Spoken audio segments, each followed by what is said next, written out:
In today's Explainer, we're diving into one of the absolute most heartbreaking aviation mysteries in recent memory. June 12, 2025, Air India flight AI-171, which was a Boeing 787 Dreamliner carrying 242 people, was scheduled to make a routine trip from Ahmedabad all the way to London. But instead of a standard international flight, it turned into a catastrophic event that has left both investigators and the public desperately searching for answers. So let's dive right in and try to piece together exactly what happened. To really understand this tragedy, we have to walk through the highly detailed timeline of the flight's final moments. At 1:34 p.m., the aircraft got its takeoff clearance from Ahmedabad Air Traffic Control. Everything seemed perfectly normal. The weather was clear, visibility was great. Then, at 1:38 p.m., the massive Dreamliner roared down runway 23. But something went wrong almost immediately. By 1:38 and 55 seconds, the plane reached an altitude of just 625 feet, and it literally couldn't climb any higher. That's when air traffic control received a chilling mayday call from the pilots. Thrust not achieved, falling, mayday, mayday. At 1:39 and 13 seconds, the aircraft crashed into the BJ Medical College Hospital right in the residential area of Meghani Nagar. And that brings us to this absolutely staggering number, 34. 34 seconds. From the exact moment those wheels left the tarmac to the moment of impact, only 34 seconds passed. In just over half a minute, an estimated 270 or more lives were lost, which tragically includes people on the ground. Out of the 242 passengers and crew members actually on board the plane, there was, incredibly, only one single survivor. That sole survivor was a British citizen named Vishwas Kumar Ramesh, who was sitting in seat 11A, right near an emergency exit. You know, his escape was nothing short of a miracle. It was dictated entirely by how the mangled aircraft happened to come to rest. He recalled that the side of the plane he was on just happened to tilt toward an open area, which allowed him to literally climb out. But tragically, the other side of the cabin was pinned hard against a concrete wall, trapping everyone else inside as a massive fire broke out. It's a really stark, heartbreaking reminder of just how thin the line between life and death can be. Sometimes it's dictated purely by which side of the aisle you happen to be sitting on. Okay, Section 1. Clues from the crash. So how does a modern, state-of-the-art Dreamliner just fall out of the sky? Well, let's look at some raw public evidence. There's amateur footage captured by a local 17-year-old named Aryan, who was just filming from his rooftop.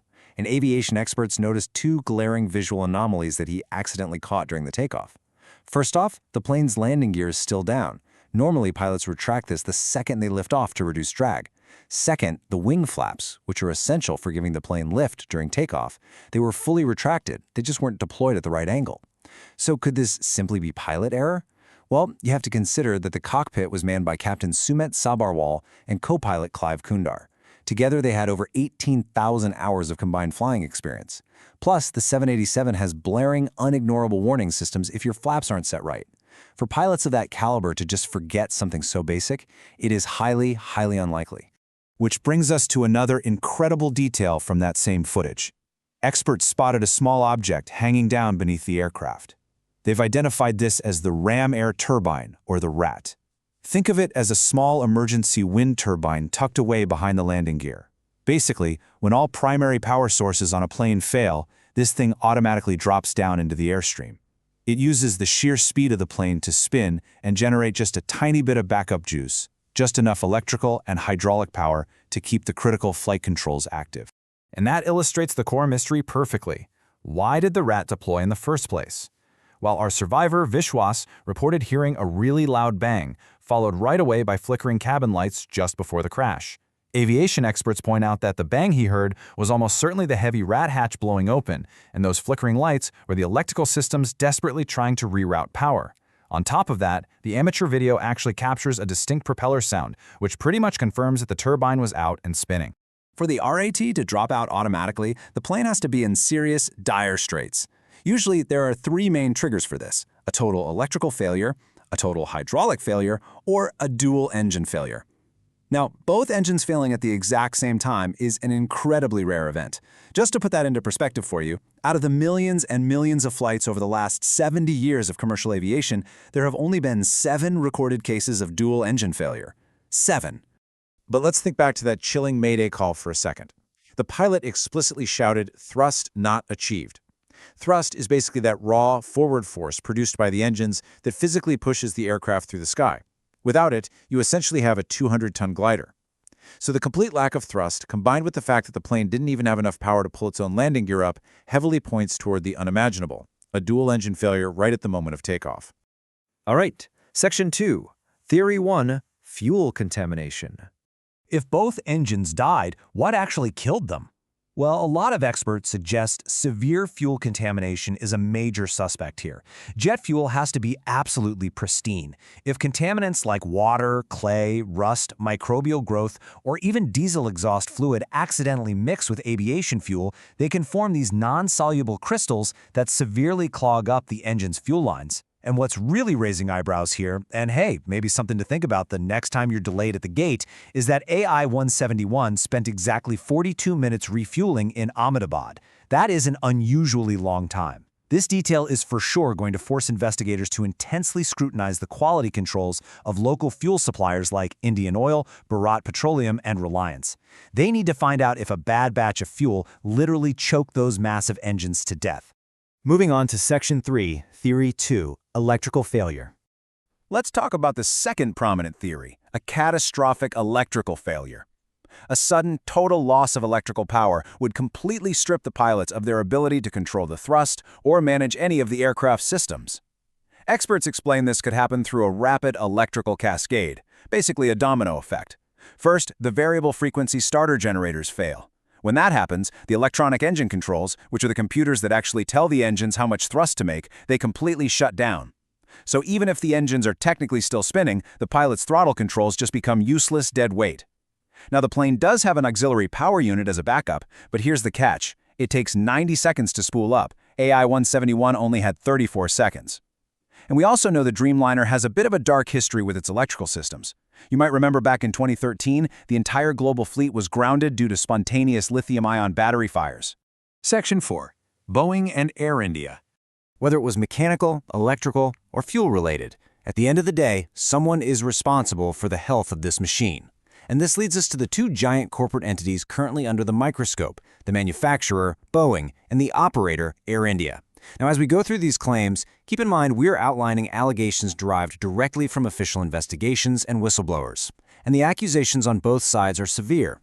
On one side, Boeing is facing accusations of rushing FAA testing on batteries, and multiple whistleblowers have claimed that improper parts and metal debris were routinely just left inside planes at their Charleston factory.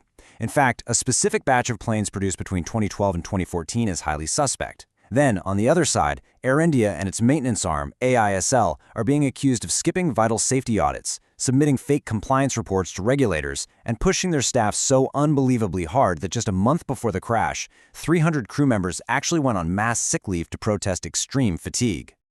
To really grasp the gravity of the manufacturing allegations, take a look at this chilling testimony from former Boeing quality manager Cynthia Kitchens. She claimed that between 2012 and 2013, 11 Dreamliners were built with quality so atrocious that she literally couldn't sleep at night. And when she raised the alarm, her manager allegedly just dismissed her, saying, "None of these planes stay in America. They're all going overseas." Out of those 11 highly defective planes, 6 of them were reportedly offloaded directly to Air India. And, she wasn't the only one sounding the alarm. Another former quality manager, John Barnett, famously went on record stating, "Not a single plane has been built that is safe and airworthy." And the compounding evidence really doesn't stop there. Other engineers, like Sam Solopor, formally complained to the FAA that parts were intentionally misaligned to save money, and technicians reported finding metal shavings and debris left dangerously close to sensitive cockpit wiring. Now, this wasn't just some random batch of planes in the abstract. Let's trace the actual history of this specific aircraft. This exact plane was delivered to Air India in January 2014, placing it right inside that highly suspect timeframe. In November 2021, it actually had to make an emergency landing in Turkey because of a fuel leak. Its last comprehensive maintenance check was in June 2023, which is a full 2 years prior to the crash. But most disturbingly of all, on the morning of June 12, literally hours before the crash, a passenger named Akash Vatsa filmed the plane's AC and attainment systems and call buttons completely glitching out and failing. He even noted that the wing flaps were behaving erratically. Massive red flags were waving wildly before this plane ever even tried to take off for London. Section 5. A chain of failures. So, what actually brings a massive plane down? Well, aviation experts will tell you that catastrophic disasters are almost never caused by one single isolated issue. It's all about this Swiss cheese model. It's overlapping layers of systemic failures, maybe bad manufacturing lines up with missed maintenance, which lines up with a fuel issue. The whole world is currently waiting to see exactly how those holes lined up this time. India's Air Accident Investigation Bureau, alongside the U.S. National Transportation Safety Board, have successfully recovered the black boxes, the flight data, and the cockpit voice recorders.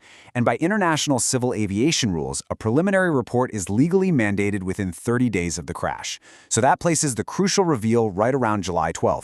I'm going to leave you with this final thought. When complex mechanical systems fail and innocent lives are lost, how do we actually distinguish between a purely tragic, unforeseen accident and deeply rooted systemic corporate negligence? As investigators decode those final 34 seconds of AI-171, the answer to that question isn't just going to assign blame for what happened in Ahmedabad. It is going to fundamentally determine how safe the skies will be for the rest of us moving forward. Thank you so much for joining me for this explainer. Keep asking questions.